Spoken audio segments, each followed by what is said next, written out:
Hey everyone, welcome to Ozurite Tarot. I am your reader, channeler, and guide. Thank you so much for stopping by today, taking a moment to be present and to see what messages we have from Spirit and your guides or the universe. Perhaps your masters, ascended masters that you follow, or who are following you in this incarnation. So welcome. I do have 4 piles for you today for my very first reading, and miraculously, coincidentally, probably not, I put these in the exact order of which the piles I felt they needed to be in. So for pile 1, we have Botanica. Pile 2, we have the Star Spinner Tarot. Pile 3, we have the Hermetic Tarot. And pile 4, we have the Threads of Fate Tarot. Alright, so if you just need to take a minute, pause the video. These messages are timeless, so they will reach you when is the best time. The messages aren't resonating, you can click off, or you can come back at a later time and see if they resonate then. So take a moment, pause the video if you need, and pick your pile. Today we are receiving messages around your strength and to tap into kind of the messages of what you should be proud of as you've come this far in your journey. Things to remember, and just to kind of give yourself a pat on the back and say, hey, you did this. You survived, and now you are here, so welcome. Hey pile 1, welcome. Welcome to Ozurite Tarot. So today for my first reading, I'm going to be tapping into your accomplishments on your life journey. So all of us on these life journeys, we really forget along the way sometimes to remember how far we've come and to give ourselves kind of a pat on the back, right? And for myself, and I hope for other people, that's kind of where Spirit comes in. That's where the universe comes in. That's where the divine comes in. That's where your guides come in. They're the ones that kind of give you that validation, that pat on the back, that good for you, that hurrah, that we're all needing and seeking from ourselves or from other people. So today it's about that. Welcome. Thank you so much for sharing your energy with me. This is a generalized reading, so it may not resonate with everyone, all messages, but I do hope that you receive some guidance and just a little bit of that well done energy. So if you haven't heard it today, well done. All right, I am good, I think, on the shuffling, and I'm just going to start pulling some cards, and I will be using the Botanica deck, but if I should feel the need to pull from the other decks, I will. Should any of those messages really resonate, I would say probably maybe go ahead and try and look up those piles. See if the rest of the messages are in there for you.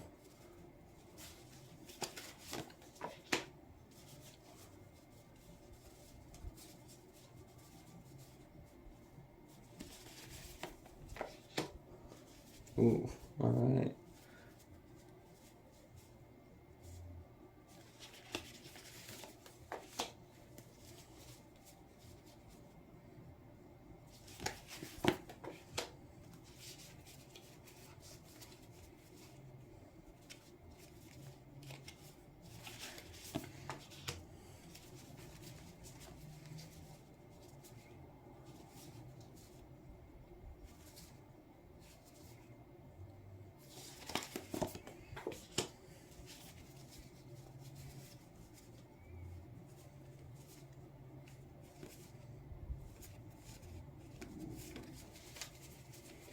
Okay, so thank you, Spirit. All right, I did not even look and see what we have. Okay. So, pile 1. Let's see here. 2 of Wands. We've got the 4 of Cups. I'm sorry. 6 of Cups. 4 of Pentacles. 6 of Swords. 4 of Swords. We're seeing a lot of 4s and 6s. 10 of Pentacles. Ace of Swords. And the Lover's card, reverse. Alright. Alright, so I'm picking up on...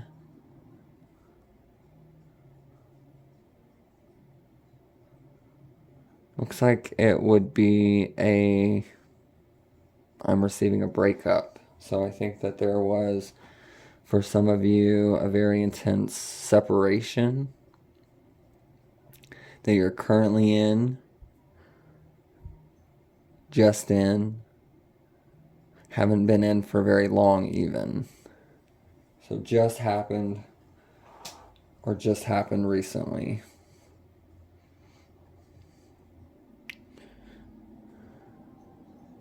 There was a lot of arguments about words. So it looks like a lot of toxic words. Definitely a lot of arguments.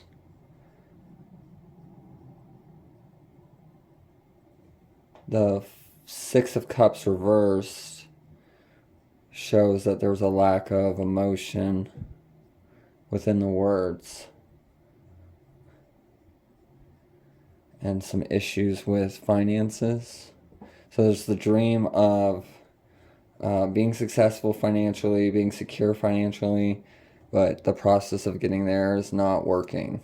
So the way that things are rolling, the way that things are going currently.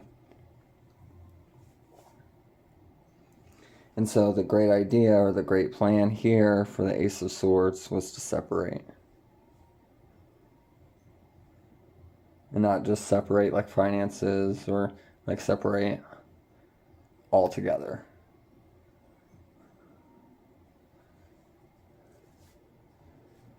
Let's see here. Let's see if I can get some more clarity.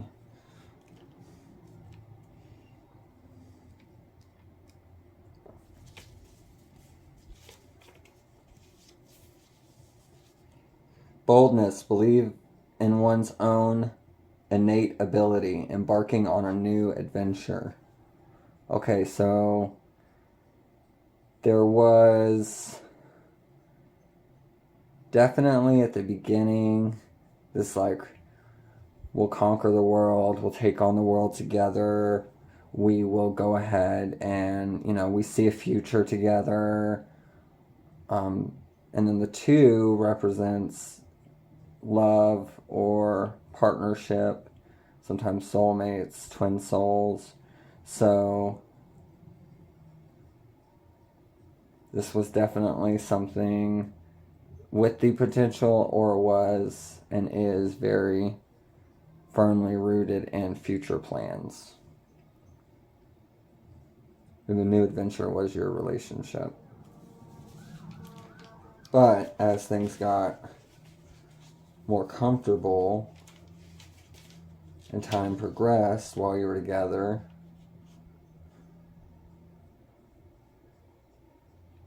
okay, so some fighting, a lot of holding on to the past, like overly nostalgic, so like past relationships, past trauma, past hurts that were done to you, but without actually owning the emotion and just sort of living in the mentality of being stuck in that past situation.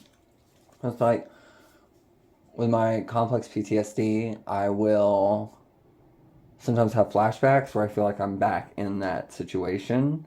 And even though emotionally I'm not there, like thought wise, I'm there. And it's almost like I feel like I'm there, but not really feeling the emotion of what it was to be there. Just the anxiety, the stress, and all of that. So it's kind of like being like that, stuck in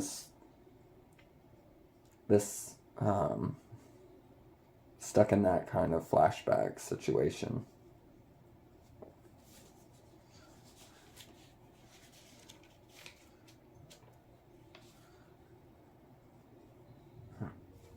All right, so as you were progressing through that, holding on to that nostalgia, covetous miserliness, passing through life without appreciating it. So, yeah, you continued down that sort of behavior, and you went through this period now where things became enabled, behaviors became enabled, lack of growth happened. You were really both kind of losing the best parts of yourselves by being together, is what I'm hearing.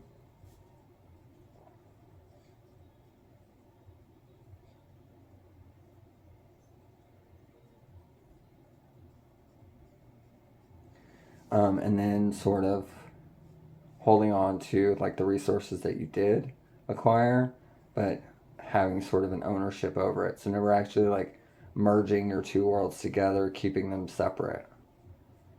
So you've been kind of living separated for a while before you actually physically separated, which is very hard. You know, it's a very difficult environment to be in and to live in and to come home to every day, especially if you don't have, you know, an environment that's safe outside of the home. And so you really need that sanctuary, I say, that your home hopefully will be, if it isn't already, one day.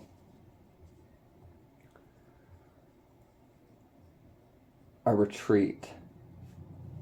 So this Six of Swords reversed, a retreat, someone who avoids the truth, difficulty leaving an uncomfortable situation. So yeah, there was a moment where you or them or both of you realized like this is not it, this is not what I need to be in, I need to leave this, but you still stayed. You still retreated away from each other on an emotional level, even though you'd never really, in a sense, tapped into the emotional level, right? It was very physical based, systematic based. It's definitely a situation where you knew you should get out, but you didn't. And that does happen with a lot of situations. I was in that situation at one point in my life where, you know, I knew 2 years before the event of when we finally split that we should have split, and I didn't listen. And 2 years later, when I realized it, I remembered that moment 2 years before, you know, like it was yesterday. And that, you know, I knew it and I should have listened. But now that you have been physically separated at this point, it does seem like you finally decided to take the plunge and really like separate yourselves completely.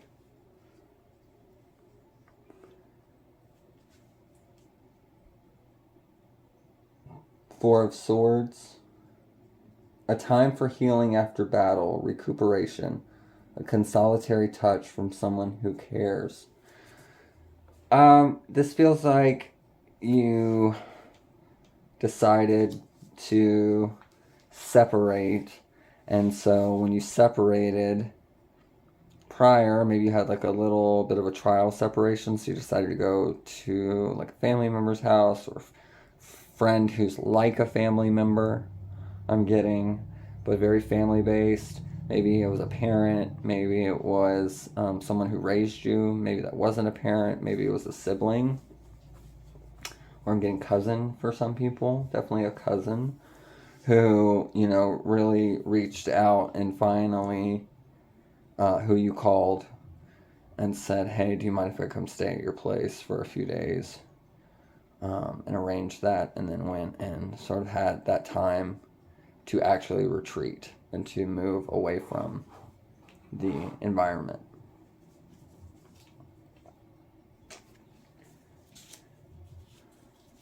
Which is what brought on your ability to remove yourself physically now at this point.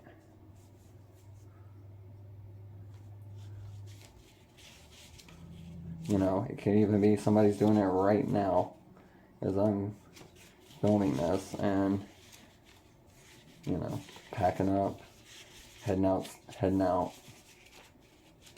Feels very, very strong. The separation, the physical separation. 10 of Pentacles, security, stability, inheritance, material wealth. Alright, so definitely you got a sense of security and stability. Maybe the inheritance is that you came into some funds from a situation, or maybe you got a bonus at work, getting some kind of raise at work, where you started to kind of put the pieces together that, like, okay, I made this decision to take this time away, and now these doors are opening. So you are looking towards that abundance for yourself, and you're seeing that you don't need this other situation to be where you want to be at in life. And you don't need anyone else to help you get there other than you being able to have a safe space to call home. Or to raise a family in, you know, or something like that.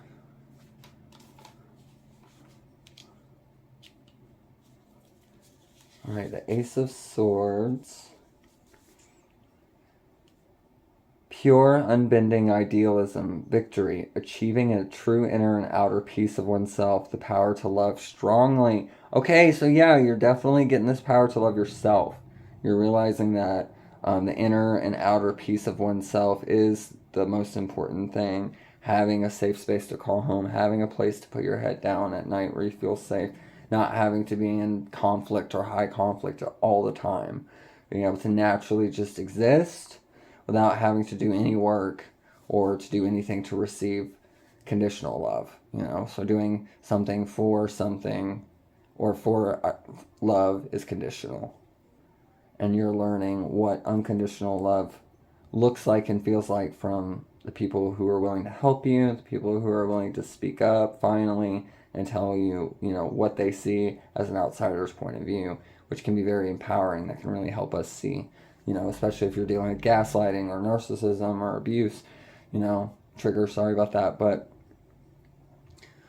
you know, it's really important that you have somebody else out there telling you and confirming sometimes what it is.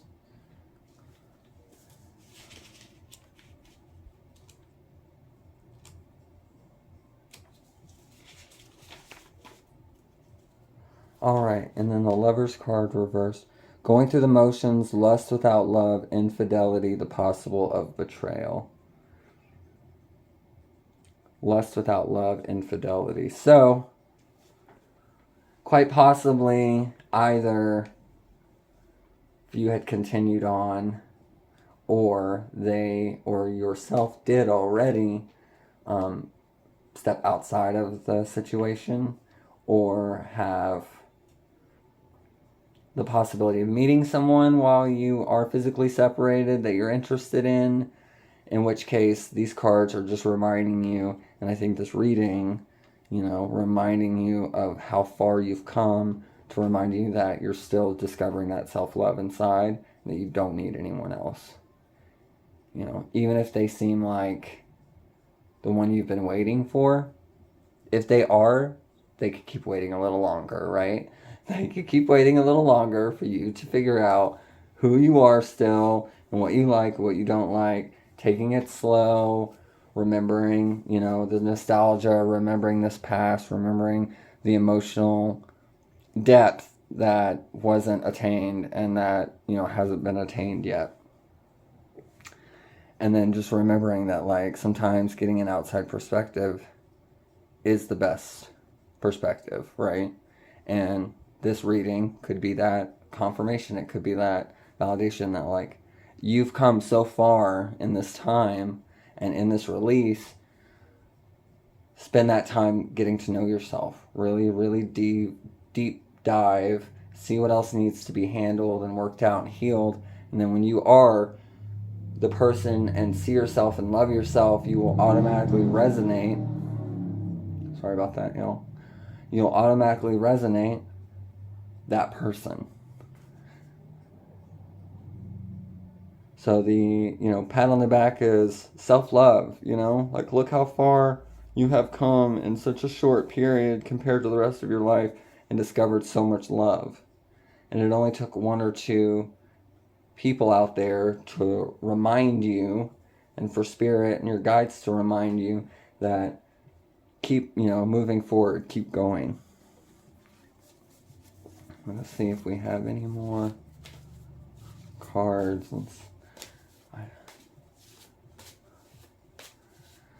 All right, Spirit. Is there any other messages in these cards? Is there anything that we need to tell them?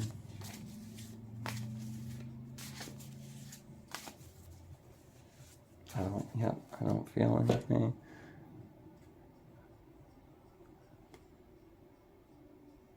Nope. All right, well, clear cut. There you go. Proud of you. And I do hope that this reading finds you well. Thank you so much for taking the time to spend with me and to kind of hear this, confirmation, this pat on the back. And remember that, always here if you need a guide. Thanks.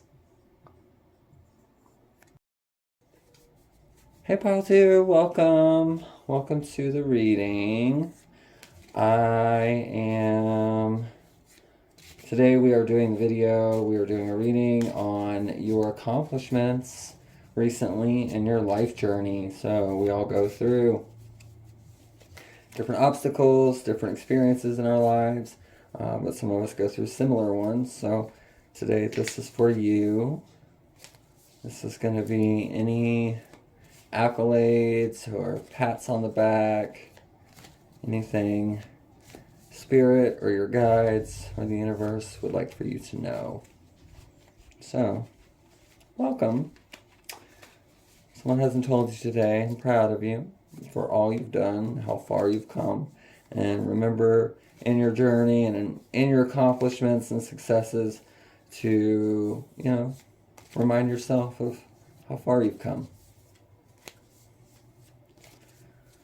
Alright, so we are going to pull cards. I will be using the Star Spinner Tarot, but should I feel called to pull another deck, I will. Alright, let me tap in here. Oh, that one's popping out.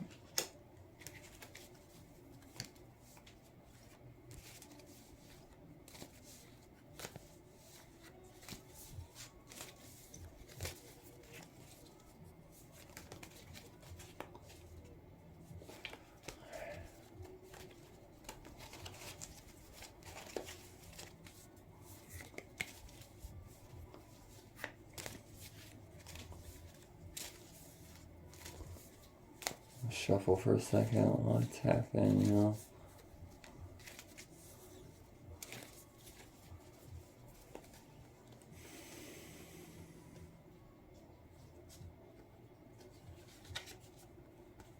These two, okay.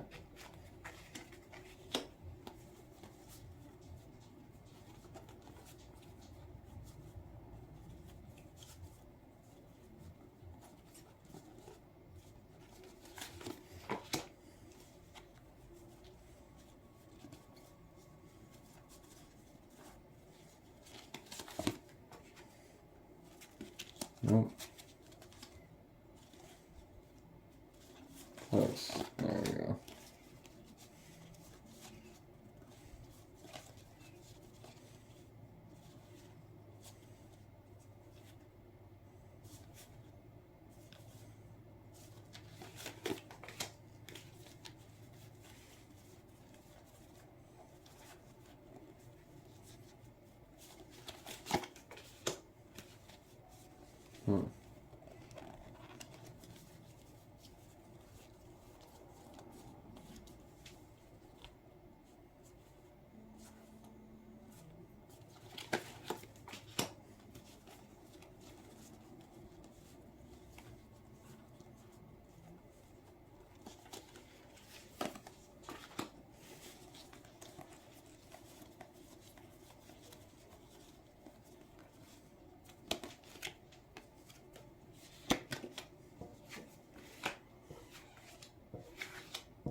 Alright.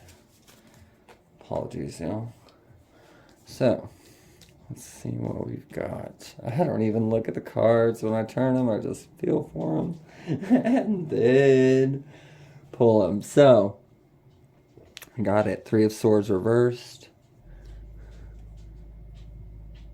8 of Swords. 2 of Swords. Got a lot of swords, y'all. Strength. The Fool. Page of Chalices. Oh, look at that. 7 of Wands reversed. 2 of Wands reversed. Right under the 2 of Swords. 2, 2. 9 of Coins. And King of Swords reversed. Okay, so got a lot of, very similar to pile 1 in the placements of different, so we only, similar on one on there. Lots of swords though, sword after sword after sword. So definitely this is, I'm getting a battle. Strength, the Fool, which was, okay, I'm not doing this. I'm not going to play into this anymore. I'm going to go on my own. I'm going to head out. I'm going to look for my own way. And in which, you found some companionship. Got lots of companions here, so definitely seems like you were in a really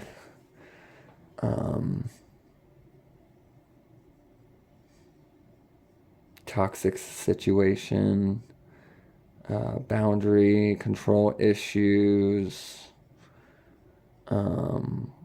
Does not seem like a relationship. This definitely feels more of friendship circles. So could be friendships, could be work related. No, definitely personal circles. So it's definitely within a friendship circle. So you were in something where you were losing yourself and your values and allowing yourself to act a certain way, act like a fool, you felt. And it let you move into this energy of being more thoughtful.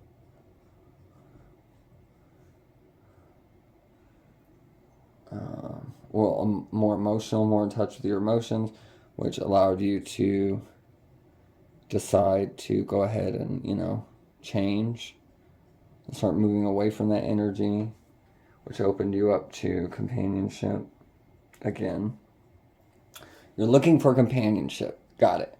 You're looking for companionship within a friend circle, within a work situation, neighbor, possible. Like, definitely it's not a relationship, but definitely a circle, social circle. Maybe even social media, right? So a lot of swords. So that's words and air energy. And I get a sense of it being, kind of a mean situation. You allowed yourself to kind of become a mean person to kind of fit in so you wouldn't stand out, so you wouldn't get picked on. But at some point, you found some strength within yourself. And I think it's from, these, okay, so these two cards, they're looking at each other. So it was like a realization where you were like, am I the person that I'm wanting to be?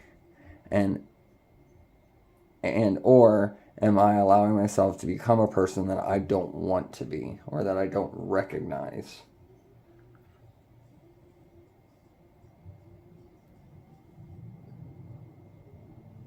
But it did meet with some hostility along the way. Alright, so let's just do some further investigating into the cards and what they mean. Sort of the general feeling of the situation that I'm getting of current, recent. Three of Swords warns reversed of being confronted with the aftermath of loss or heartbreak. You may find yourself stuck in a rut, futilely attempting to recover from an emotional blow. It is a reminder to let yourself experience pain and grief. If you are in the midst of turmoil, you might benefit from making an effort to keep the peace.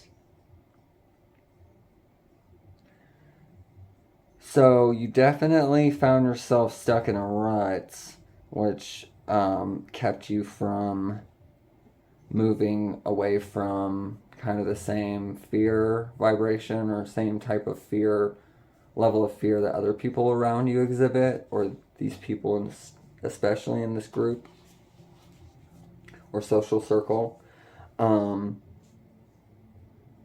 So you started the enabling at some point as a means to keep the peace. So you didn't want to engage in the turmoil or conflict avoidance, right? And it made it so that it enabled them to continue to treat other people, or them to start treating you that way.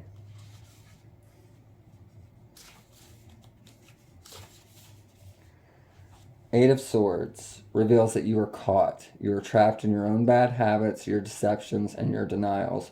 You keep trying to explain your way out of your emotional problems without ever touching the heart of the matter.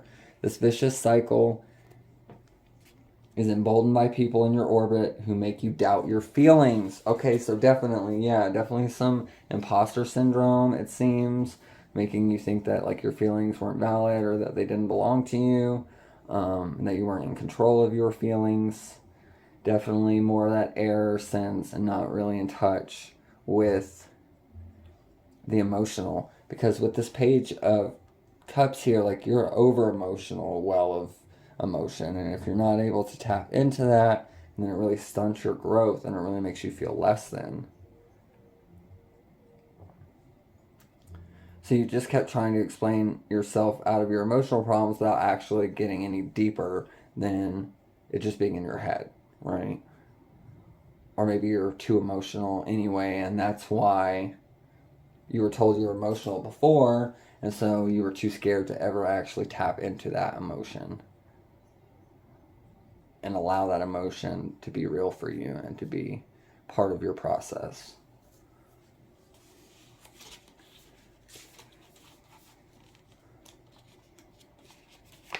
Two of Swords reversed. In reverse, the Two of Swords represents two choices with comparable consequences. You might be caught between two competing sides, or finding yourself overwhelmed with unwelcome external input. In this case, you may not need to make a decision at all. You must examine whether you are a necessary element in this particular conflict. It may be prudent to walk away and let others sort things out.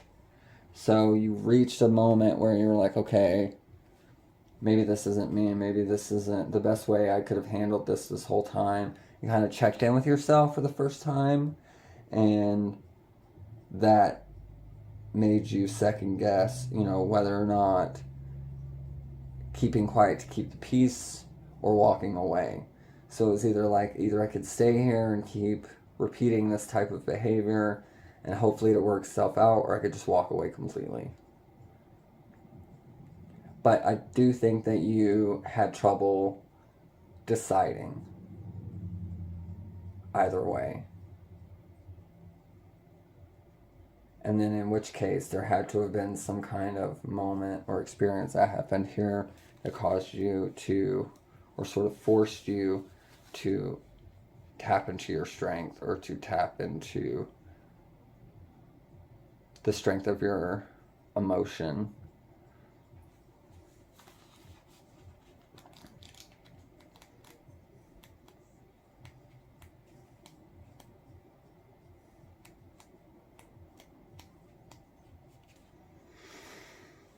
Fortitude or strength, bright. Fortitude is the representative of courage, and there is no courage without fear. This card indicates that you have found a healthy measure of patience for yourself. This is a reminder to acknowledge your shortcomings and all the anxieties that accompany them, and then work your way forward. The lotus flower represents the way that strength is cultivated. Out of the mud and through the water, a beautiful flower rises. So definitely finding that strength was that inner strength. It was looking inside and deciding, you know, who am I inside? Who am I? Right? That's a huge question. Who am I? Who am I though?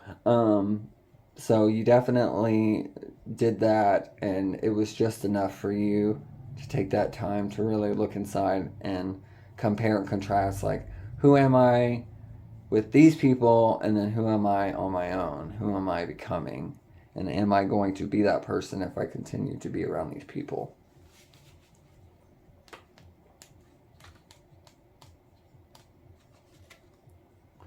The Fool upright indicates one who is ready to take the first steps in a new direction and explore previously untapped potential.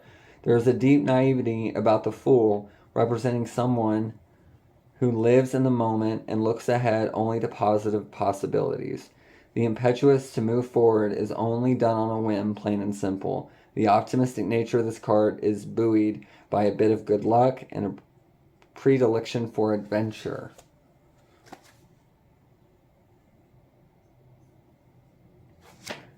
So you were pretty much, you know, put with the opportunity of, you know, am I going to be this person, or am I going to continue to strive to be the best person I can be? You know, and affect people around me in a more positive way.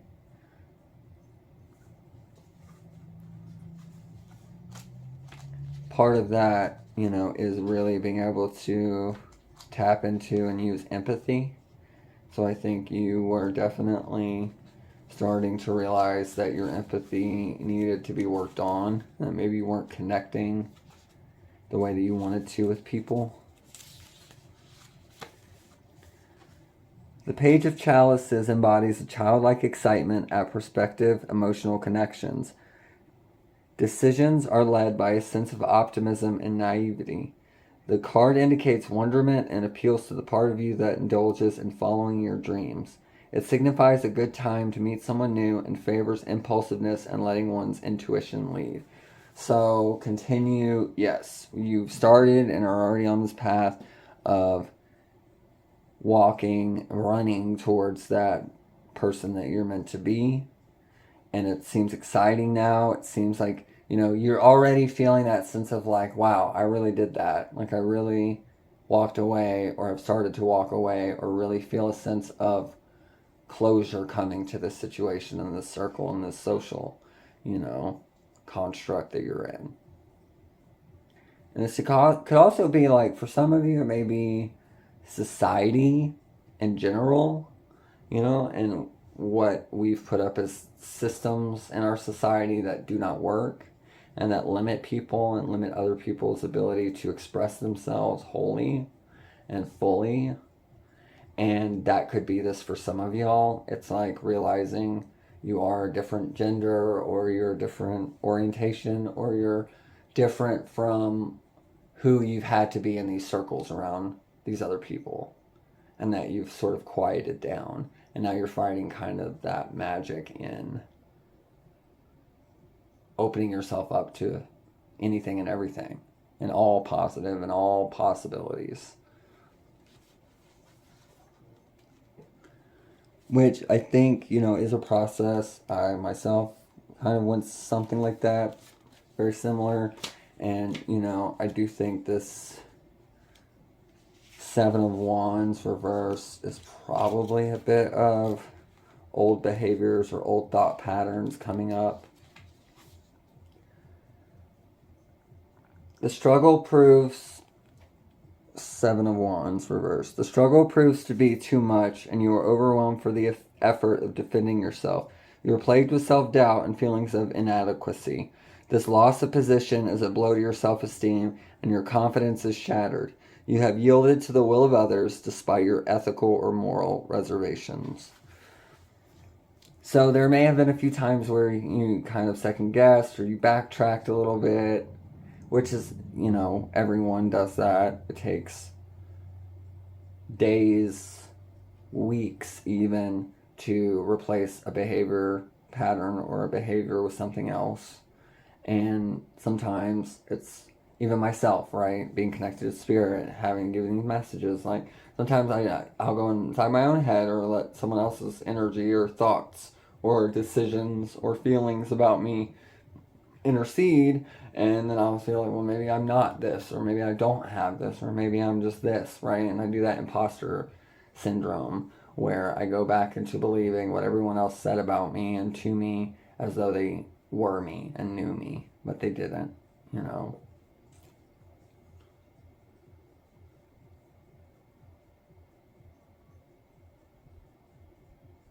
I don't, you know, I definitely, for my own life experience, and it could resonate with some of y'all, this could be someone who's trans as well, you know, like myself. And that's why, you know, feels very strongly kind of the same path in a sense, but different because I, you know, have been in touch and stayed in touch with my emotions for always. Rising Scorpio, like, you know, so very emotional. We know the emotions, all the emotions, feel them all. But yeah, if you are trans and you're here and this is part of your story, you know, it's definitely a huge applause for you for living in your authenticity. And I know the difficulty of doing that. So, props to you, mama, or daddy, or non-binary, or anybody who doesn't give a fork. I think this definite Two of Wands is just that reminder. It's like, hey, initial spark of the Ace, take that energy and chart a course. Although you have a clear idea of what your goals must be, there is still a good deal of planning to do. It requires a bit of willpower, but ultimately you understand how to apply your energies towards your goals. So you definitely are on the right path. You have things figured out, or you're figuring them out, or they're coming to you. So you just want to trust that intuition. You want to trust your path, trust what you've laid out for yourself, the steps that you're taking. Just know that in those times where you feel like imposter, that you are still very much in control of your life and your destiny.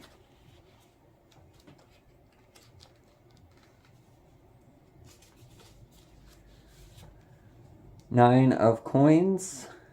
The Nine of Coins encourages you to take some time to enjoy your financial gains. You have worked hard and you have room to seek some enjoyment.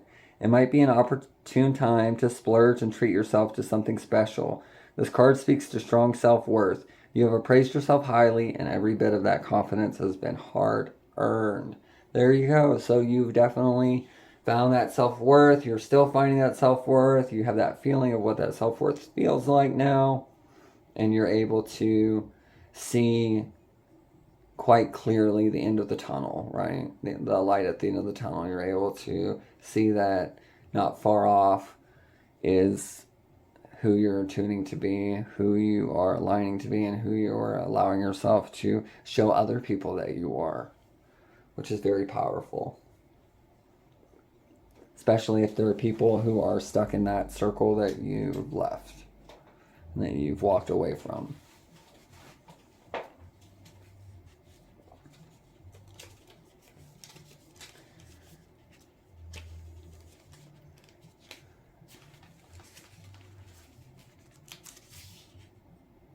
And then we got the Knight of Swords. I said King earlier, but this is Knight of Swords, y'all. Reverse. In the reverse position, the Knight of Swords is obsessive and singular in the pursuit of knowledge. You might be prone to impatience, seeking knowledge for the sake of knowledge. There is little application and even less ethical consideration in your endeavors. You may irresponsibly believe that knowledge and information are neutral forces. The Knight does not share or communicate their knowledge, preferring to hoard it and lord it over others. This is just telling you to be careful of kind of that pride or that ego, you know, especially if it comes from strength, which is, you know, a Leo card, so you might resonate with being a Leo. It's just remembering that other people may still be in that situation, or other people are living in that type of mindset. So you just want to make sure that you're being considerate to their journey, making sure that, you know, respecting their boundaries, making sure that it doesn't appear as though you know more, and just try to be coachable and realize that we're all growing. We're still constantly growing.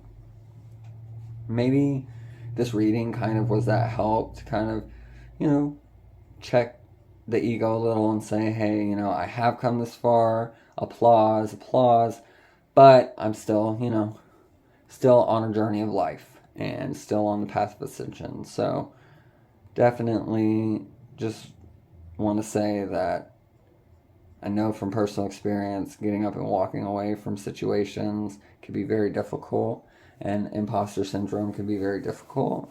And any kind of manipulation, once you realize whether you're manipulating yourself or other people unintentionally, it doesn't make us feel good. And just know to show yourself grace and remember that, again, we're all growing, we're all learning, and you're not going to be the same person 5 years that you are right now. So let's see if we have any more cards. Any other messages? Things we need to know? Any other accolades?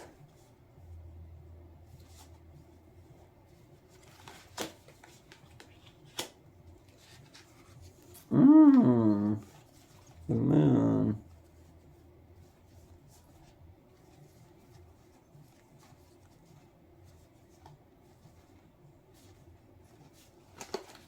Okay.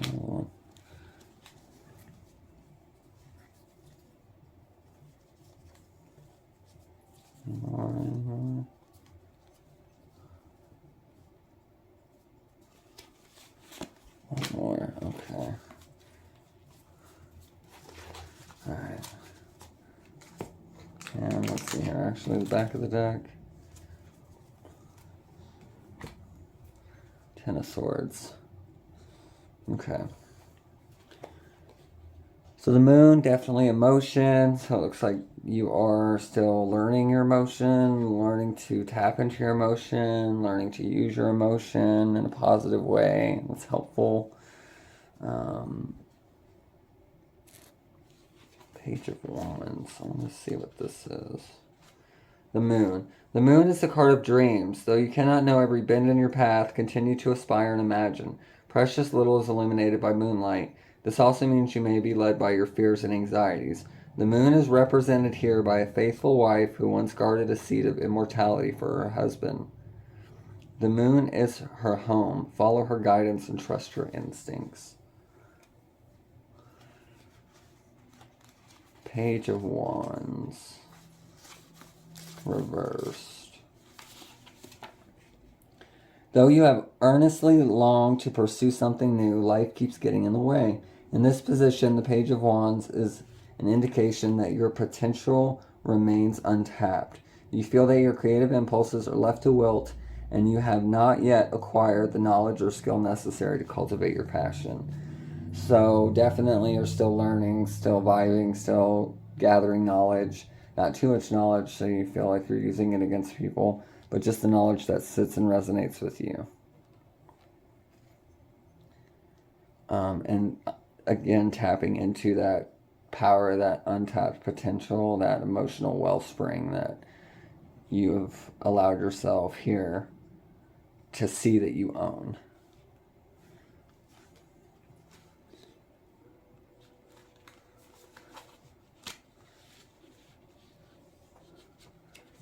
Six of Coins. In this position, reversed, the card warns of empty charity masquerading as kindness. Your generosity is motivated by an expectation of gratitude, which it does not often yield. As a result, you find yourself retreating into a miserly place. You feel like your goodwill and generosity have been wasted. You would like your words to yield treasures, but everything you say rings like the hollow croak of a toad.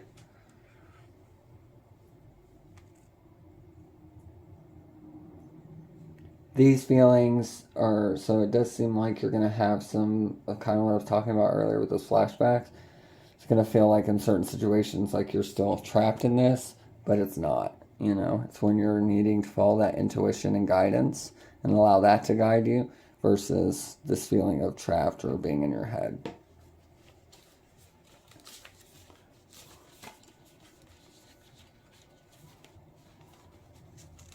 And at the 10 of Swords.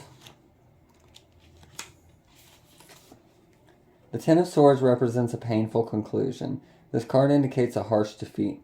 You were set up for failure, yet you continually toiled in futility. Your most trusted sources of motivation and encouragement have failed you, and you cannot see any way to salvage this loss. All that is left is to start over.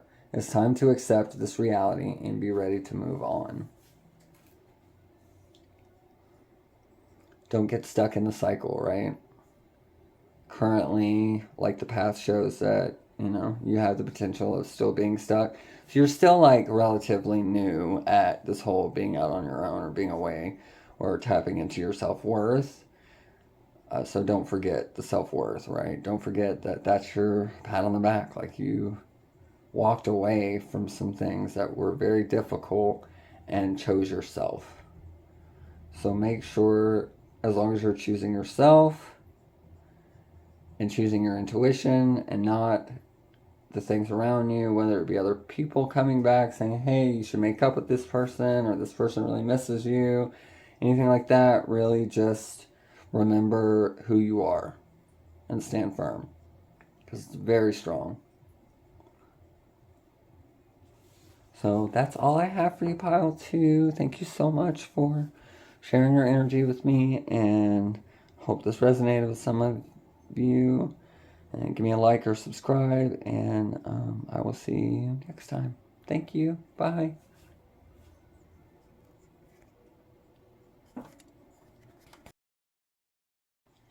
Hey, Pile 3. Welcome to your reading.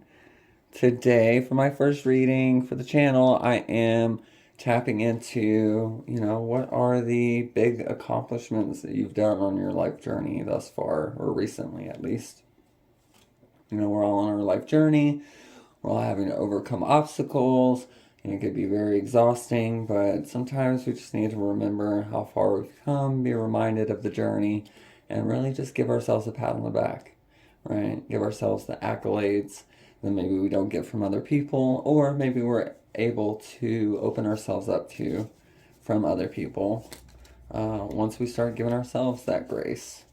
So today, just want to say, if someone hasn't said to you in a while, I'm proud of you. I'm proud of how far you've come. If you take a sec, just look back, look how far you have come. So kudos to you, friend, and welcome to this reading. It is a timeless reading, so we'll see if the messages resonate. Hopefully, if not, maybe come back at a later time or try a different pile. We are doing the Hermetic Tarot. I'm really excited about this deck. I actually received it in the mail from a unknown source. Someone who has my address, at least. And, yeah, I am really excited to use it. I have not really pulled them out much, but today they were really resonating hard. So I do feel like there's going to be quite a bit of answers and some guidance in this reading today. So, just tap in.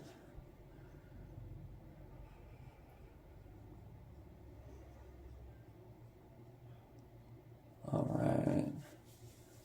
Definitely get a sense of a more grounded feeling from this group. So we may have a few earth signs, quite a few Capricorn, Taurus, or Virgos. Oh, I got one card already jumping out. What are we starting with? The Tower. Oh, all right. So definitely grounded energy, going through something quite physical right now. All right, definitely.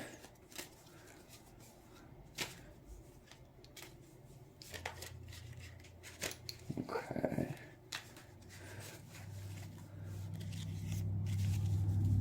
All right, let's see what we got.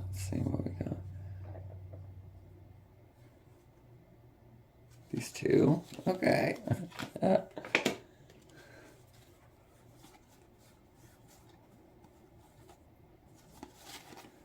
one.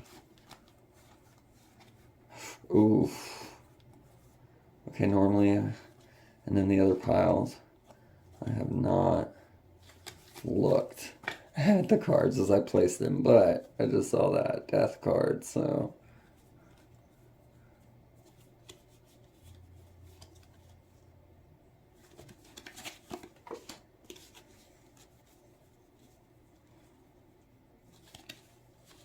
These two, alright.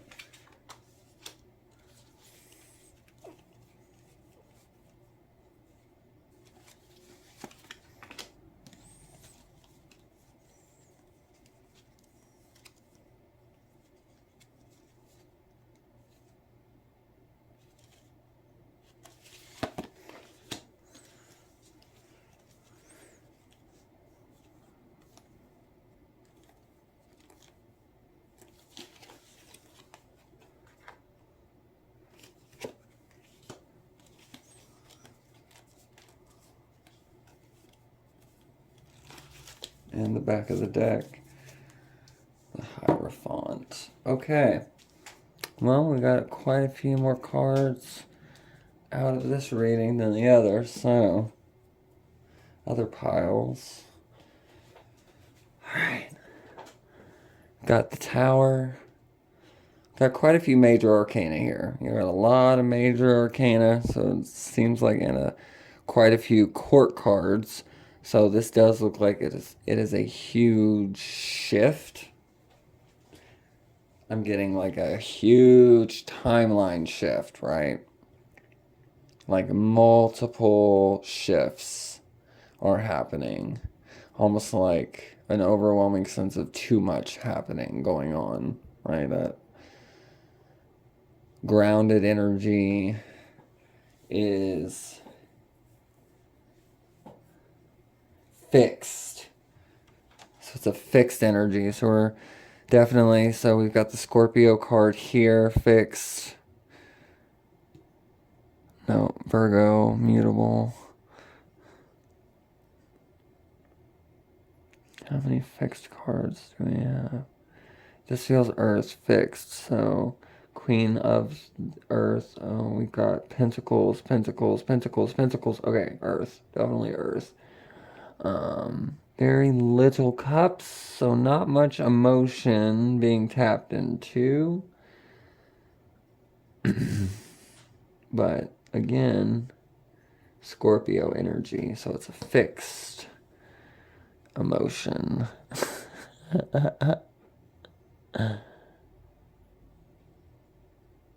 Alright, so we have 1, 2, 3, 4, 5, 6. 6 major arcana. A lot of Earth. Alright, so moving through, I guess Earth. The Earth is 3-dimensional, right? Or 4th density, so there's a lot of transformation here. There's a lot of the Emperor, so that energy of like knowing what you have and using it. The Tower, I mean, it's definitely a Tower moment. Things completely fell apart. Reality crashed. Probably getting a sense of, and that's a major transformation. So thinking this is mental health related. With the Hierophant, sort of the spiritual masculine energy, and you don't have to be a male, you could be a female or non-binary or not give a fork, I always like to say. Excuse me. But yeah, definitely the end goal is to reach a higher attainment or higher sense of self, which was gonna need to come from the death, the transformation, the ending of a cycle, so a new cycle can begin. And this fixed energy feels like it could be an obstacle. So staying too fixed within the circumstances or the outcome that you're expecting definitely getting a surrender vibe here. You need to surrender to the control, surrender to the need to control the outcome, because we cannot, even in psychic circles, predict all outcomes. Everything is shifting, everything is always changing. So even if this were to be an outcome that you were not wanting, you have the ability to shift and to guide yourself and to take control of your destiny. So the first steps are allowing the surrender and allowing the falling apart of oneself. So the Tower. This is the beginning of your current life journey. It's been coming through sort of the start of this whole journey that you're on currently through your life.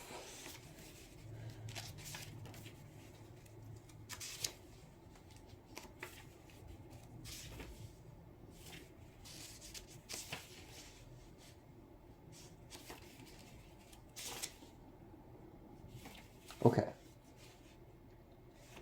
Ambition, fighting, war, courage, destruction, and ruin, change, breakdown of beliefs. So yeah, definitely an actual Tower moment in your life where you just hit a wall. You know, y'all, honestly, I'm picking up on 2020 vibes. You know, I feel like it's been a couple of years that you've been on this journey. Definitely 2 years or more. Maybe the year prior, could be 2 to 3 years you've been on this journey. It's been very tiring, and you have reached a point where you keep remembering the beginning, you know, and the breakdown and what you went through, and kind of allowing yourself to not go as far back as you used to go over things in your mind and experiences and stuff that you went through, memories maybe. But now it's like you're only 2 years back, right? Not as far back as you were before. Now you're only thinking back to a couple of years ago, which means that you really are shortening these cycles, right? And you're allowing yourself to kind of like slowly wean yourself off of this life and kind of be ready to step into the next life cycle. Because life cycles can go forever. I just came out of a 20-year life cycle myself. And a lot of my growth did happen starting in 2020. And when I started to go inside, just like it said, breakdown of beliefs. So I had to go inside and break down the beliefs that were instilled in me, things I thought were true for myself, and really take a look and allow myself to completely smash into 1,000 pieces so that I could pick myself up and put me back together the way that I wanted to be put back together, which is very difficult to do, especially the later you get in life and the older you get, because you just have so many more responsibilities and patterns and enabled other people, and just really set the stage, we'll say, for a life that you didn't want. And that causes a lot of people to regret and alienate themselves, cut themselves off from people. And you really were like, I don't want to have to do that. I just want to be able to have a moment, right? I just need a moment. And the tower came crashing down. This did affect your love life or your relationships, unfortunately, which does happen when we aren't able to provide a certain level of service or a task or a behavior or some kind of gain for someone. And then when we remove that or not able to provide that, and then a tendency there can be to lash out or to make you feel like you have to continue to work that job or you have to continue to do that to support this person. When really you're already a ghost of a person really trying to do this, right? kind of like I call it, like The Walking Dead, like kind of zombie. You're just going through life, going through the motions, not even really existing, just going through the motions of day-to-day life. And we do that and realize we haven't been doing it. All of a sudden, we've been doing it for years and decades and half our life. Excuse me. I definitely get some throat chakra blockages. So there are people that are hearing this message that feel like they could never say this, though they would want to, right? It's like I've been wanting to say it, I've been wanting to communicate, I just didn't know how. And maybe that's the good thing about having this video is you can go back and rewind it, write down, or, take from it what you want. But I do hope that those of you who feel like you don't have a right to speak about your experience or to speak about what you're going through, it's not true. Like, silence is violence. Whether that's violence committed against others or against yourself. And keeping it to yourself isn't helping you or anybody, and it is just going to continue to bury you under and bury you under and bury you under until you explode or you disappear, right? And you alienate yourself. You decide, like, that's it. This has been too much. It's been too hard. I give up. There are definitely going to be moments where you want to give in, you want to give up, and just say, I wish I could go back to the old thing. But the power of the throat chakra, power of speaking is the manifestation of speaking, right? And so it's like what you say matters, and it does create your environment, and it creates the type of people that you bring into your life. So if you get used to speaking ill to yourself, or you go back into patterns where you aren't tapping into that self-worth, then you will feel like giving in. And, hopefully you're hearing from me right now. Don't give up.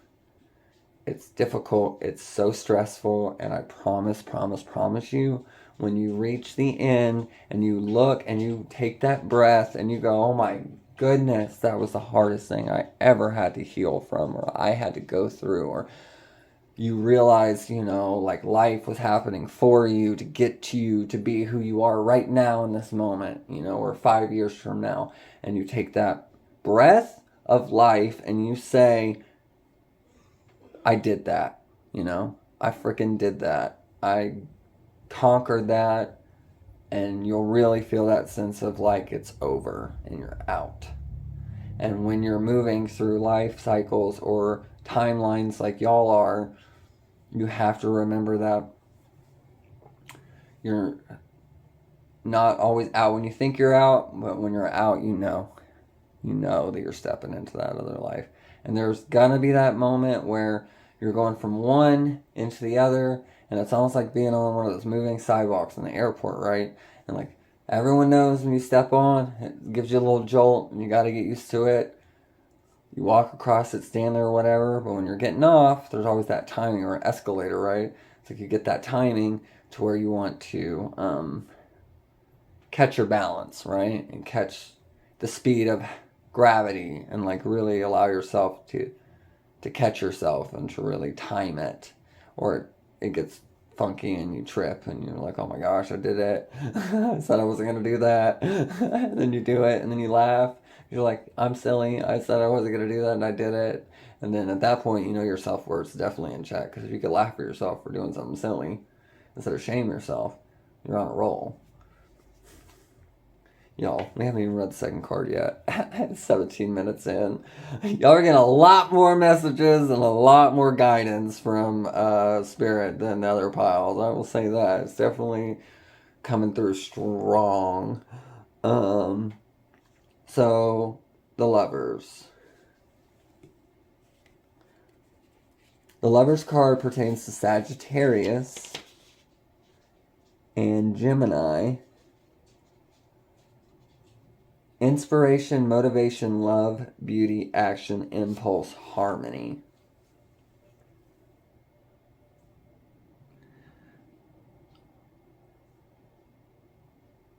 All right, so this is what's guiding you now currently in your pursuit of, you're looking towards love, harmony. It's very esoteric, it's very spiritual, it's very love and light, which is lovely. That is very my vibe. And it is moving into the intention of the Hierophant card, right? At the end of it all. At the end of that. This is when you step out and you're like, child. Child. That was hard. That is when you step out and can take the breath. Six of Pentacles.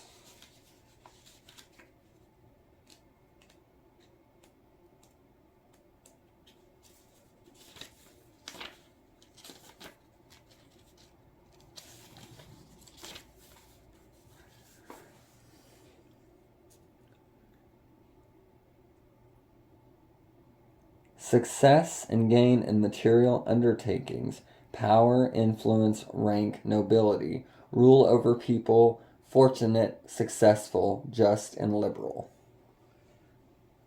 There are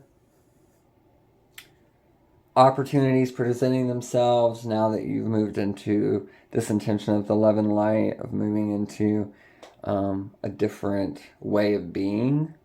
And so it is opening up these opportunities to you that seem like gifts or seem like blessings or like things that you've always asked for sure here.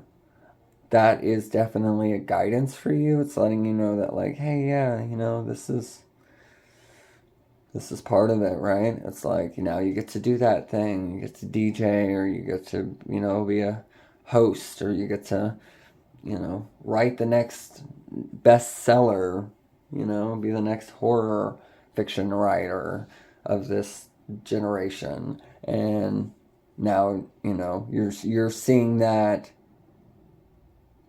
moving into this other mindset, or opening yourself up to a lot more, is allowing you success.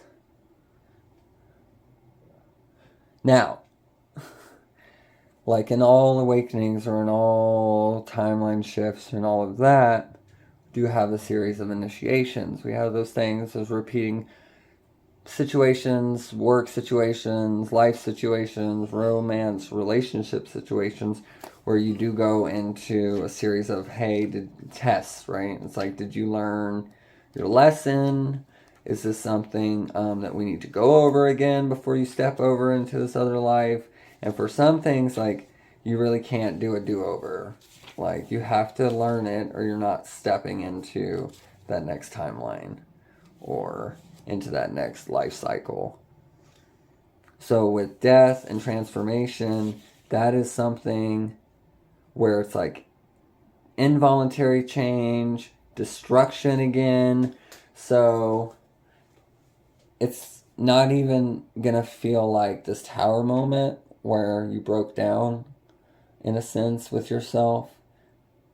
It is like putting to bed all of that old life, all of that old energy. It is surrendering the things, even the most precious relationships sometimes. It's really surrendering everything, right? It's like taking all of the stuff in your hands that we're all carrying, right? And like dropping it all. Being like, okay, I'm gonna leave it. I know where this stuff is. I'm gonna go over here, do this thing. I'm gonna come back, and whatever's here is left here doesn't walk off by itself, or somebody else grabs, or gets washed away in a flood. Then I'll come back, and whatever's there, I'll pick back up. If it's meant for me, it's meant for me, right? And the only way you can move into like this Eight of Pentacles energy, which is more powerful than the Six of Pentacles. So all this stuff that you're holding and that you're telling yourself, like in a physical sense or in an emotional sense, that you're like, okay, I gotta have this, or I've gotta continue to pursue a relationship with this sibling, so I have to let their partner, that their spouse that they're married to, treat me a certain way in order to have a relationship with the sibling, right? And you're like, but I want to have a relationship with my sibling. This is just an example. You need to be able to just put them both down, right? It's like, I want to have a relationship with you, but I want to have a relationship with you. And I want to be able to be me. and I want us to both be able to be authentic to our relationship. So I'm going to put this down, and hopefully when we meet up again and we try to forge things, as siblings will do, our relationship will be even stronger for it. So it's like putting those things down that you think are even the most amazing and are helping but aren't, learn how to tap into what is that feeling of like, is this hurting me or helping me, right? And the hurting me is like feeling forced to do it, feeling like you don't really have time to do it. It's really about allowing yourself to think, even if it's for me, right? It's like reading tarot cards. I reached a point where I was like, how to put them down. Like, look, I know how I feel when I read these, and I know how I make other people feel, but I can't be connected to anything or anybody or any expectations or anything. So I'm putting these down, and hopefully, and when I did pick them up, boom, here we are, right? Eight of Pentacles energy.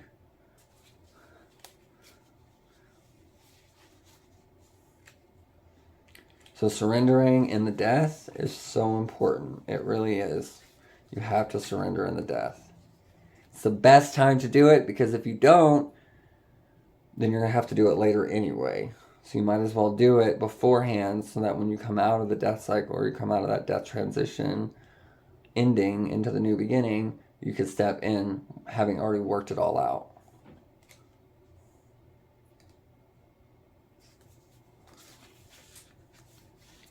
Eight of Pentacles. Overly careful in small things at the expense of the great. Penny-wise and pound foolish. Gain of ready money in small sums. Apprenticeship. So you will, when you're coming back into this energy of like starting the new life cycle, be presented with an apprenticeship or like an internship in a sense, so a learning. So there's going to be like a mentor, someone who's there to guide you. This is Virgo energy. So if you're a Virgo, or if you're an Earth sign and then they're a Virgo, you may feel connected to them on that. Maybe that is a way that you can recognize each other, who this person's going to be from this reading, that they're going to be a Virgo, and then it's going to get brought up that they're a Virgo.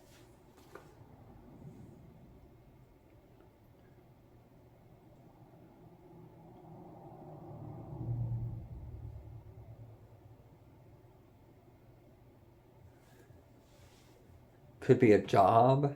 Could be someone you meet at a job because you're getting the small amounts of sums. They're important though, so make sure you keep your eye out for them.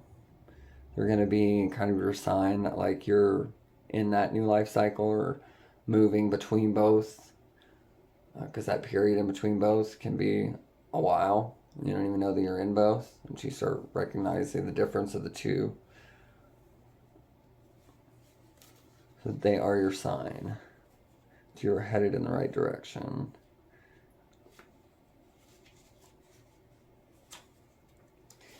All right.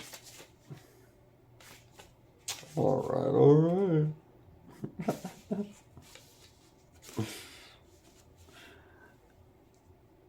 Seven of Cups. Venus and Scorpio. Ooh! Love that.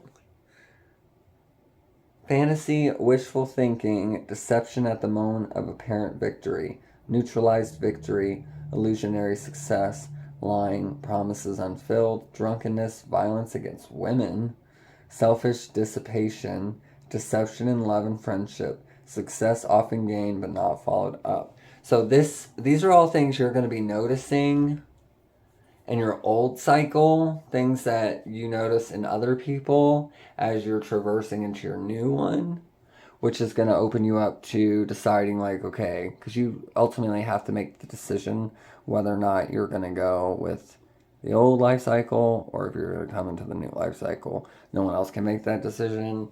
Other people can influence your decision, but then it's not really wholly your decision. So to me, it doesn't feel like there's really much consent there. You just have to, people just it's good for us to know when we're supposed to speak and when we're not supposed to speak about things and hold things for later. And that's why the holding of space is really important. So maybe for you, like holding that space for this energy at the end, like all of this, reminding yourself where you're at mentally with this, and then knowing that you're headed to a place of clarity and a place where you're connected to all things, which is going to have a lot of obstacles and a lot, this is a major ideal place that most people would love to be at the end of their journey. And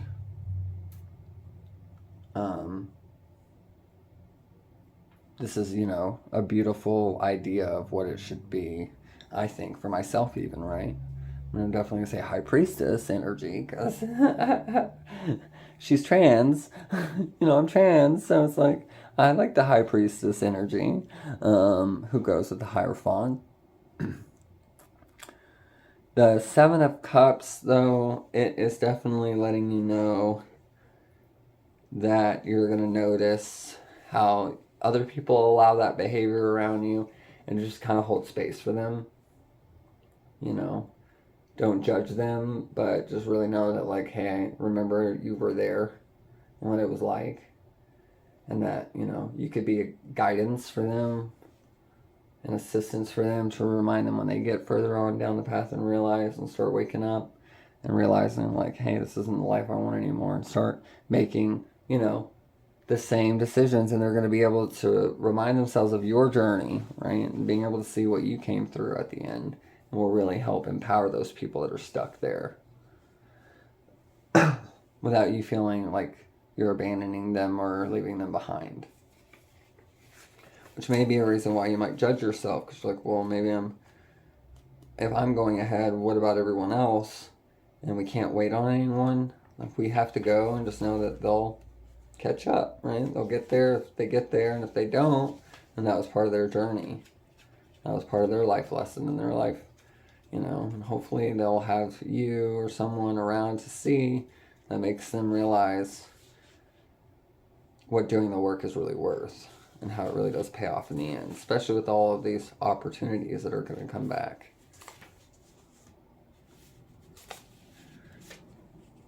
Last judgments. Final decision, judgment, sentence, determination, atonement, rejuvenation. Yes, so you're gonna, if you're going to, I don't feel like it has happened, but for some of you, maybe already, this is confirmation that you have already made that decision to step into the new timeline.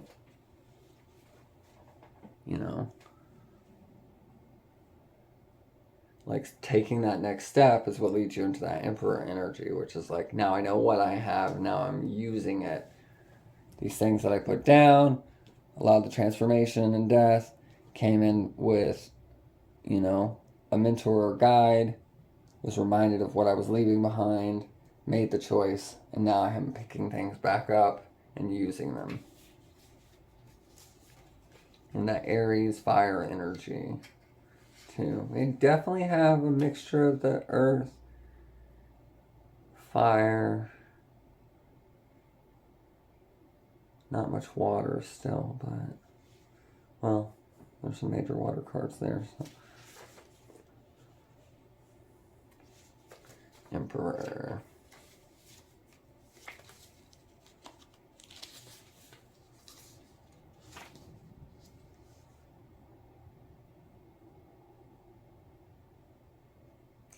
War, conquest, victory, strife, worldly power, ambition. So yeah, success. Picking up success, being able to use it and wield it.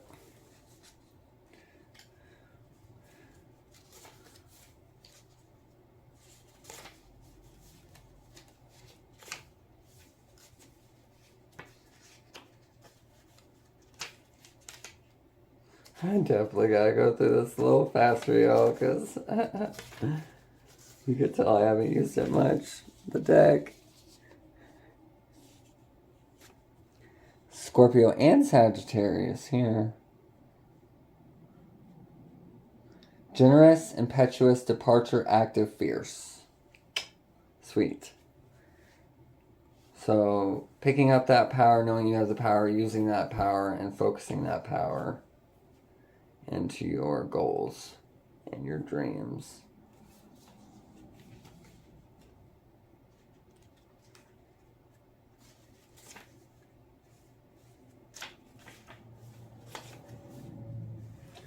Princess of Pentacles. Kind, generous, diligent, pitiful, deep concentration, benevolent, cautious, courageous. Sounds beautiful, right? Still that light and love. So you've definitely overcome those stages. You've allowed yourself to embrace and tap into that person that you were meant to be. And it's really about keeping that alignment, right? It's keeping that alignment going. Queen of Pentacles. Impetuous, charming, intelligent, timid, kind, melancholy, truthful, graceful, moody. And this could be, for masculine energy as well. If you identify with male, it is that, authenticity, right? It's that true authenticity, transparency, showing your heart on your sleeve, showing your emotions, showing your intelligence, being kind, being accepting, not having any judgment. The last judgment, that was the last time you allowed yourself to be judgmental or be in judgment of other people, which really frees us when we stop judging everyone else and ourselves. It really allows us to open ourselves up to so much more. And that's what you've done. Right? That's a huge undertaking. That's a huge deal. Like, so many people go through their lives not even learning that far in the steps. And for, the reward, you're going to carry this Hierophant energy.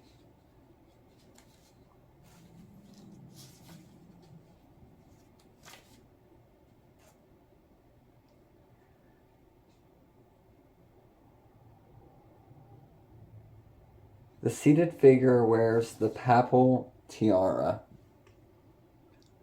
The elephant is the nature of Taurus and symbolizes the strength of the Hierophant's foundation.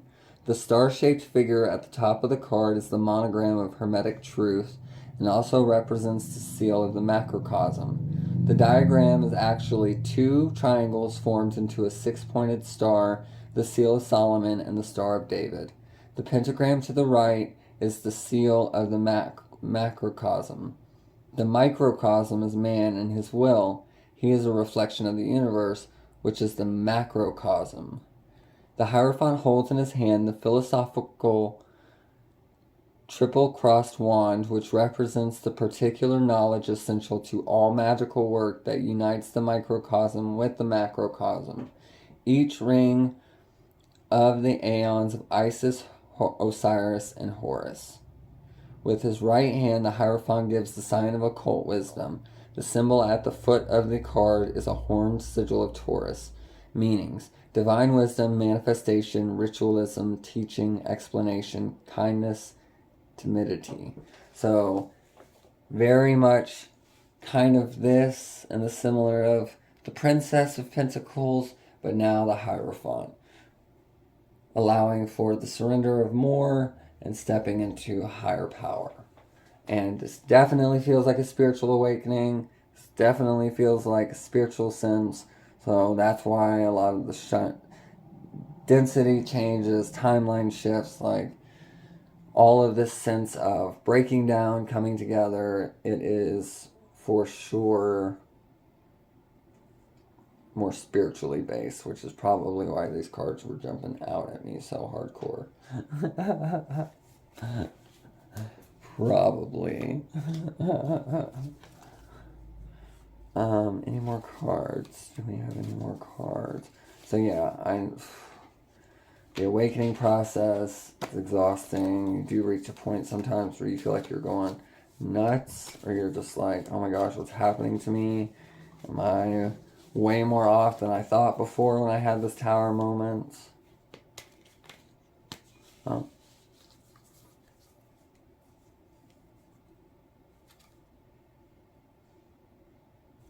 So it does, Spirit does want me to read the Ace of Wands.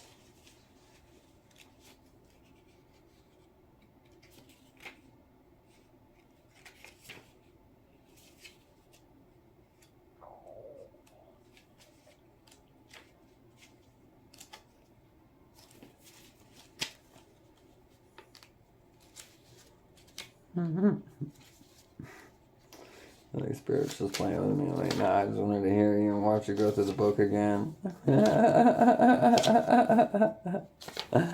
You funny, Spirit. Oh, man. I know the wands are in here. Come on. Come on. There we go. Ace of Wands. Force, strength, rush, vigor, energy, gain. Just be the energy, be the light, be that authentic self, you know, just radiating your truth, and that's all you have to do now, right? It's like, oh, you've gone through the terrible, horrible work, coming out the other side, you stepped into your new life cycle and your rebirth in a sense, and now you just have to exist. That's a huge accomplishment, you know. Really well done. You've come so far. And it's, like I said, felt like it's probably never going to end. But congrats.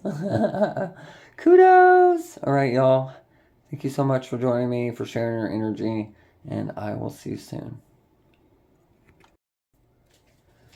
Hey, Pile 4. Welcome to your reading.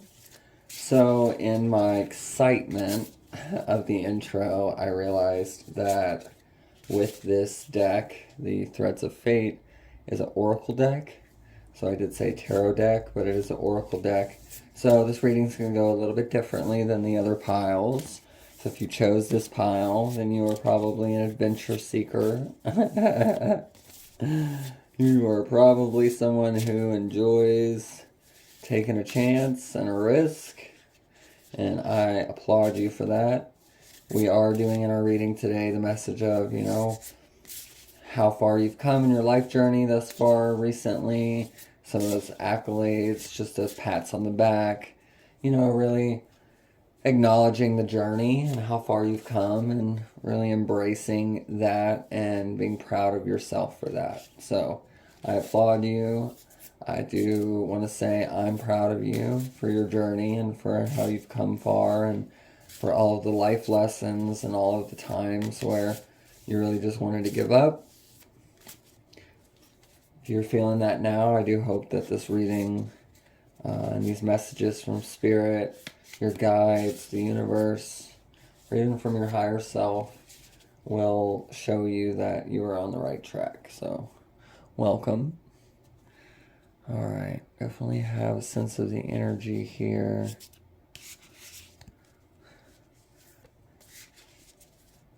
And we're going to go ahead and pull a couple of oracle cards.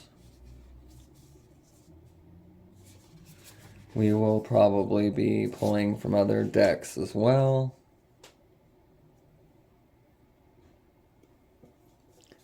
And we have paradox. That's the other thing. I don't know if... Yeah, we're going to have to use this overhead light. Okay, perfect. Paradox.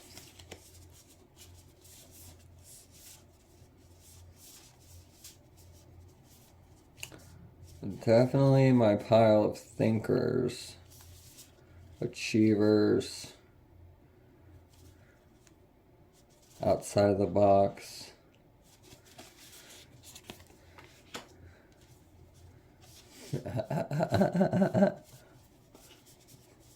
There we go. Passionate, fiery, adventurous. Ooh. But not sure, maybe a little afraid of the power.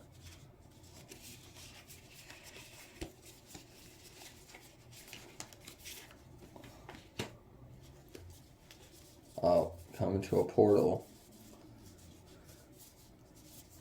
Oh, might be my portal jumpers. Both.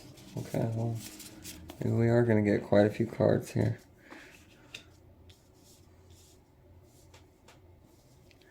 Got it. All right.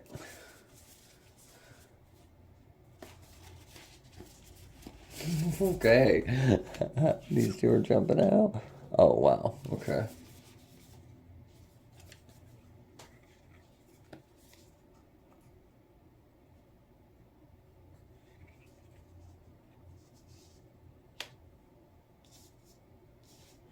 All right. Well, I stand corrected. Pile 4. Seems that you have quite a bit coming through.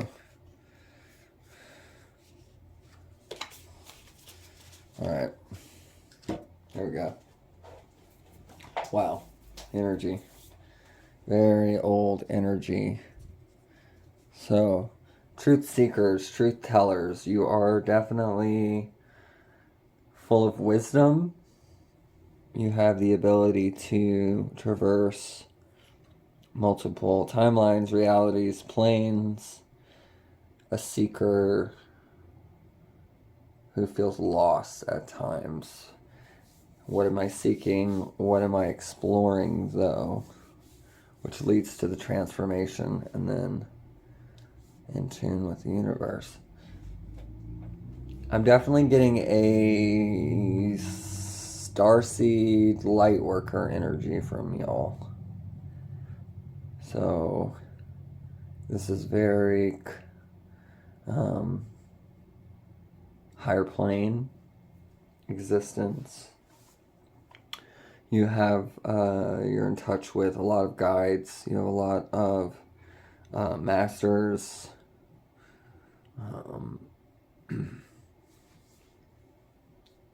With the portal of the pillar, past lives, the universe. So might have connection with, for some of you, ETs or extraterrestrial guides, other races. Channelers, definitely have some channelers here.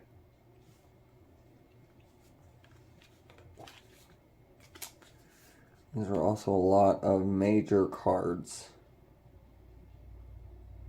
Holy moly.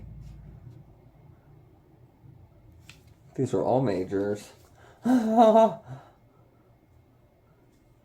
Okay. Paradox.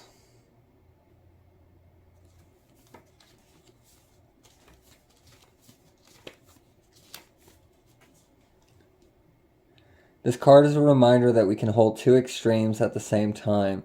Sometimes we focus on things, whether internal or external, and see them as one-sided.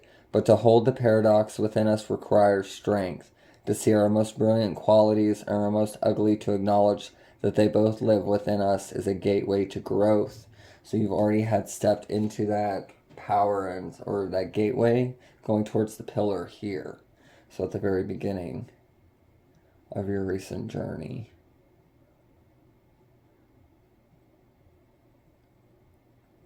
Carl Jung said, "The paradox is one of our most valuable spiritual possessions, and for anyone who does shadow work, they know this to be true, but this can also be difficult for many people. If we have been raised in a rigid environment where things are viewed as black and white, it may be hard for us to accept our flaws, let alone love them. One of the best ways to slowly enter a relationship with our internal paradox is to remind ourselves that we did not create these things within us. We inherited them. It does not define us, and yet we are responsible for it.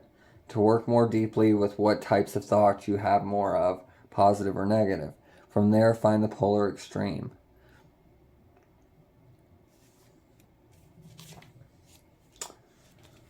So definitely realizing that this or that aspects with the ancestors and with it reversed, I do feel like there's a generational cleansing or generational healing that you were made aware of, that you realized was not your destiny.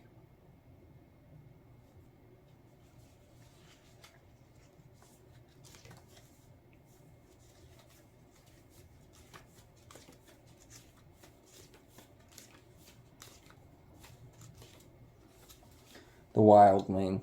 Pulling the wildling card indicates a time to connect to the most primal parts of yourself. This may mean you need to detach a bit from people around you so you can hear the whispers of your deepest knowing without the influence of others. The wildling is raw, empowered, and independent. Many people are intimidated by them because they need little from others and prioritize radical freedom, which can be unsettling as most of society operates with an unspoken expectations and contracts. The wildling burns the contract and heads into the woods. Yeah, so it's a disconnect from a detachment from all of those inherited generational things. And removing yourself from that environment and saying, nope, I'm not doing this anymore. Wildling comes to us as an ally when we need to break free of the systems that limit us. Another limiting, so it's like a breaking of the paradox, tearing down the paradox, or recognizing of the paradox. The wildling within us remembers the time when we lived with the land, when we walked barefoot, when our lives were in alignment with the natural world. Wildling is a call for remembrance. A good way to invoke wildling is to dive deeper into our body and hear what it needs from us on our most primal level. A balanced wildling prioritizes freedom but remains grounded. They possess an instinct that may not make sense to others but never leads them astray. They are present to their own emotions and needs and will spend time on their personal development. An unbalanced wildling is in a state of perpetual chaos. They are avoidant and often use the external for a band-aid of their internal disease, which often means they are constantly moving on to the next thing. What they move on to never ends up being what they hoped for. So that fire energy, you may have Sagittarius, may have quite a few Sagittariuses in here. That's definitely the wildling. Sense of, constantly looking for the next thing but never being satisfied. It's saying that, you're going to reach points where you need to recognize the feelings in your body and maybe some of those triggers that may come up, and realizing that those are triggers from the past and not things that are happening to you now. So you don't stay in that perpetual chaos. And you don't use avoidance. You really stare it down hard and then detach from it, let it go, and go back into the woods and find yourself.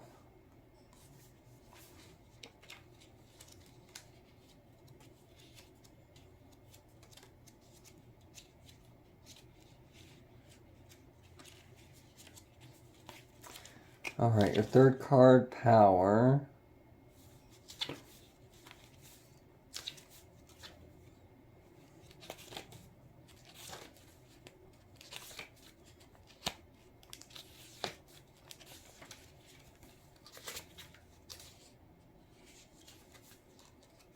Okay, Power.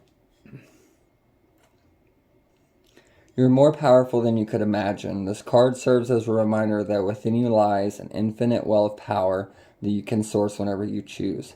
Throughout our lives, we may have given our power to others or had it stripped away, but we always have the ability to call it back. So it is about, stepping into and recognizing that your power is yours and it's sacred to you. And some things that might help you are citrine. Citrine is all about getting things done. It strengthens our determination, will, and ability to bring our ambitions into physical form. Its fiery energy clears our power center of any feelings of unworthiness and encourages us to take action.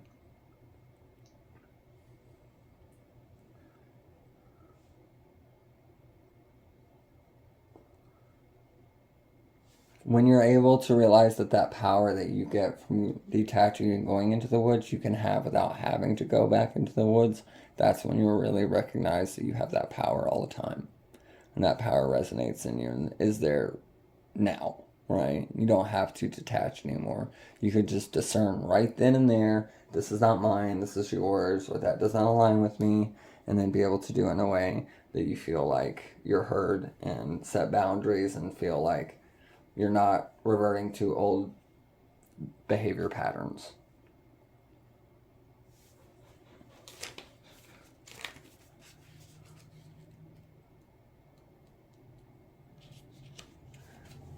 The pillar signifies a need to rise to the occasion. It indicates a time where we may need to be all things: the backbone, the nurturer, the provider, the lover. The pillar asks you to step into these roles as best you can, knowing that you are being pushed outside of your comfort zone.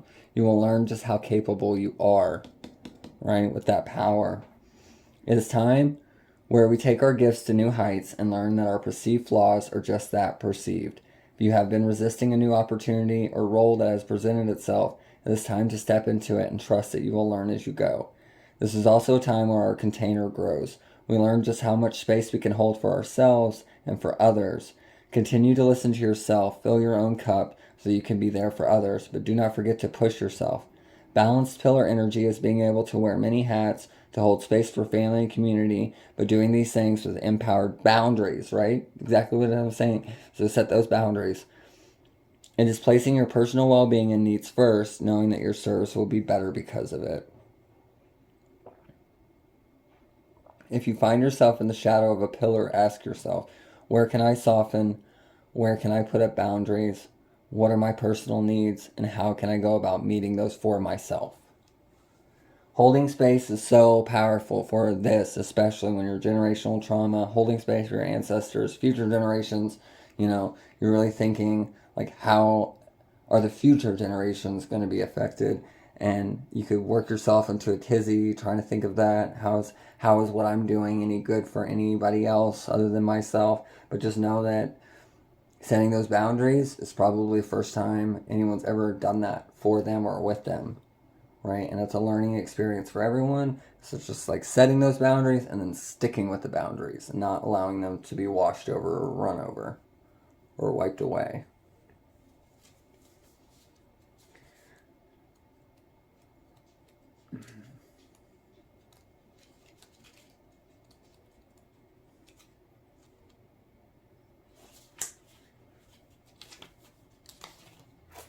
The Seeker. The Seeker indicates a need for energy, movement, vitality, and excitement. The Seeker is childlike at heart and has faith that at its core the world is a beautiful place. As we grow older, it is easy to lose touch with our innocence and sense of wonder. We have responsibilities, stressful home and work environments, external pressures, physical sensitivities, and disease. In the end, we get locked into a survival mentality and we don't know how to break free. The Seeker's message is one of reclamation. I said that earlier about reclamation. It's not so much about ridding yourself of the stress, but remembering your essence. Slowly nurture your sense of wonder to all that is around you. You may feel silly at first, but keep working on it to balance out the negative. Replace statements of what if everything goes wrong with what everything is exactly as it should be. Balanced Seeker energy is one of empowerment, curiosity, and feeling confident to navigate both the external and internal worlds. Yeah. So the struggle for that will happen if it hasn't, or you've already gotten through that. And so it's going to be you really tapping into that touch of innocence, that sense of wonder about who you're becoming or about how much good you're doing by just continuing with your mission. Definitely have some incarnated generational trauma types, healers in this group. Quite a few.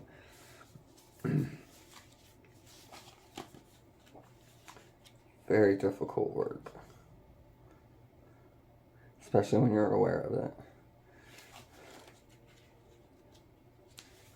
The Explorer. The Explorer calls you out of your routine and into a rhythm with your deepest self and all that is around you. When people think explorer, sometimes they conjure up images of grand travel expeditions, and while travel can be illuminating and profound, do not fool yourself into thinking that the experiences you need are out of your reach. Explore from exactly where you are.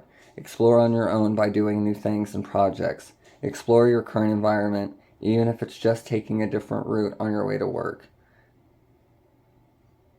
Consider a balanced explorer is driven by a need for freedom and to learn about the world around them.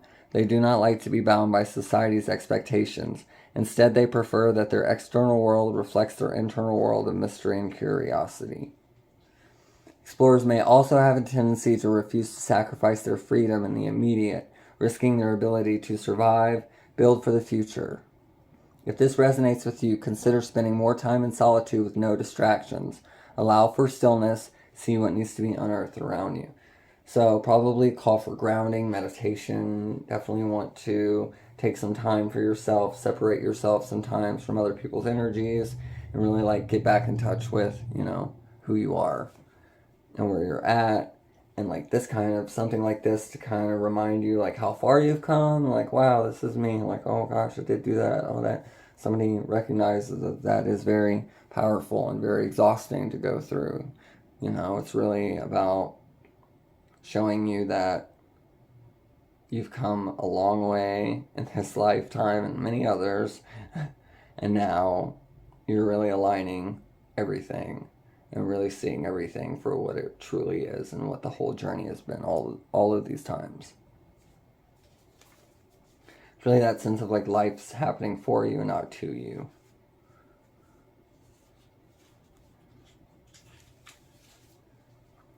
Death. This card signals that an ending, change, or metaphorical death is currently happening or on the horizon. It may feel like the universe is stripping things away from you. You may feel shaken, raw, and uncertain. This is okay. This period is a preparation for what is to come. New adventures and abundance is making its way to you, and it needs space. What more space is there than the universe, right? Sometimes we can get too focused on the things we need to get rid of, or the things that need to die, that we're not inviting new things into your life. When we bring in more life, it is easier to allow things to die. If you find yourself in a period of death, try to incorporate some new things you can enjoy to create balance. Releasing the old, bringing in the new, allowing space for the new. So no longer just having to hold space for other people or yourself, but just for like the abundance that comes from making space and then letting that abundance fill that space. Not getting too caught up on the mission of trauma cleansing, right? It's like you did it, or you're doing it, or you're going to do it. And this is just letting you know that when you get that sense of I accomplished, I did it, that pat on the back, and you feel that sense of pride, then you can move on, and really like move forward in your life. Not move on, but move forward into this next cycle, into the rewards of doing that work and now thriving.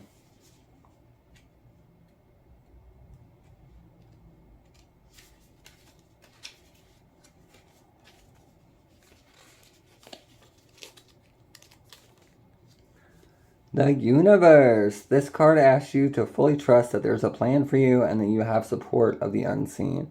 There are forces at play much larger than you could imagine.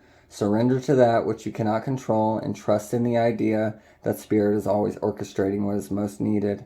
This card may come at a time when a cycle or trial is also coming to a close. Phrase any what-if questions in a positive way, saying that again. What if this is going to be okay? What if this is exactly as it should be? Again, what if this is exactly as it should be? What if life is happening for me?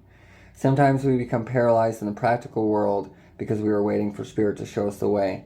However, the universe co-creates with us. We must be empowered as humans in this dense reality to show up for what we want and trust that Spirit will do the same. If you are someone who is always asking for signs, try to take a break from that. Trust yourself as well. So yeah, trust that you've been guided. Trust that you have the confirmation, the validation you need, and continue on. And then ending, ancestors. This card is encouraging you to deepen your relationship with your ancestors and bring whatever you want guidance on to them. If you have not already done so, making an altar just to your ancestors is a good way to begin. You can ask them what they want as offerings and put pictures. It may be a good idea to take a pilgrimage to the places they once lived. If not, learn as much as you can about them and where they come from. You may ask if there's any healing that you could do for them. It is important to honor our ancestors and where we come from you do so however you can. This card may also signal a need to tend to our ancestral trauma. We can inherit the suffering of those in our lineage. This is an opportunity for you to remove blocks within yourself, but also to release your ancestors from the trauma as well. It reverberates down our entire lineage, so we may view it as something that hinders us. Try to view it as a way of healing many more than just yourself. Sometimes we can become reliant on the guidance of others. It's important to remain sovereign and independent when holding counsel, understanding that working with your ancestors is different than working with other guides or allies. They'll have their own opinions about you and your life. You may need to use discretion. So if you'd like to check in with them again, just for confirmation, validation, you can. It does feel like sometimes you're not going to please everyone. But the majority, will be like, thank you so much. Yeah. Wow, y'all. There was a lot more in that than I had anticipated. And I guess that goes to show what happens when you think you flubbed, but you didn't. So, thank you so much for tuning in. I really appreciate y'all's energy. I hope that you receive some messages and some guidance. And see you soon for my next and second reading. Bye.